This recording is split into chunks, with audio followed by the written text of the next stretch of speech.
Saya itu kalau lihat si Noel ini kaget ya. Saya paling benci dengan korupsi. Benci banget.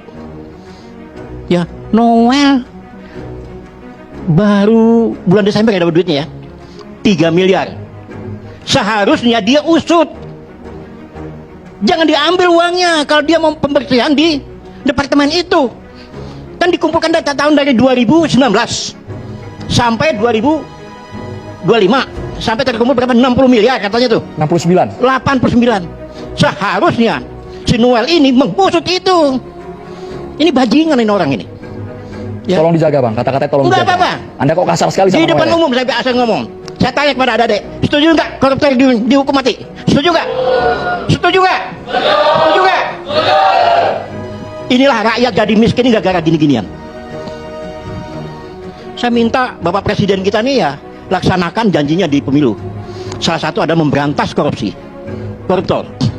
Nah saya ingin KPK itu jangan mengusut sampai di situ aja. Berarti tidak menutup kemungkinan di tempat lain bisa seperti itu. Lapornya berapa tuh katanya? Yang kesehatan tuh?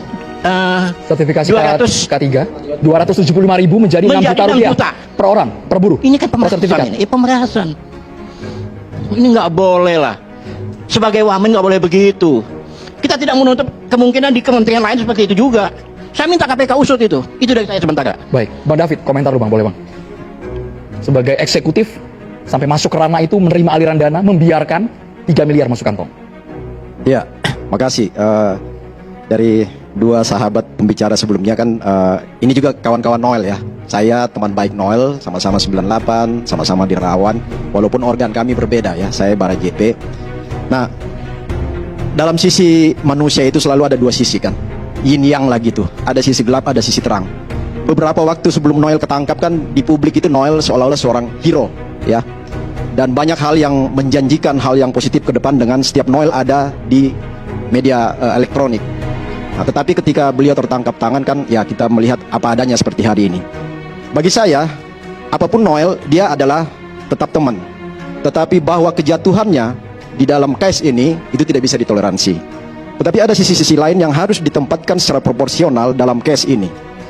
Bagi saya, kejatuhan Noel itu tidak secara person menjadi tanggung jawab dia seorang Noel saja. Dia jatuh karena satu sistem. Dia ada di dalam sistem yang salah, ya. Nah, sering saya katakan di beberapa media juga bahwa di kementerian manapun ada posisi seorang inspektorat, ya. Apa guna inspektor? Apa tupoksi inspektor? Inspektorat itu tugasnya adalah mendesain kebijakan-kebijakan soal pengawasan internal, ya. Melakukan pengawasan internal, bahkan melakukan mitigasi resiko terhadap hal-hal yang seharusnya jangan terjadi. Apalagi juga, mohon maaf ya, inspektor di Kementerian Naker ini mantan direktur KPK ya, Bang Saud ya, mantan direktur KPK. Harusnya dengan posisi itu bagi saya itu harusnya nggak terjadi hal-hal Ketika dia menjabat, Noel sudah ada di dalam. Ya, karena dia menjabat posisi strategis itu sebagai seorang inspektor di sana. Maksud saya gini, bukan mau menjustifikasi kesalahan orang per orang, tetapi satu sistem yang tidak berjalan sebagaimana mestinya. KPK pun, case ini kan 2019 ya.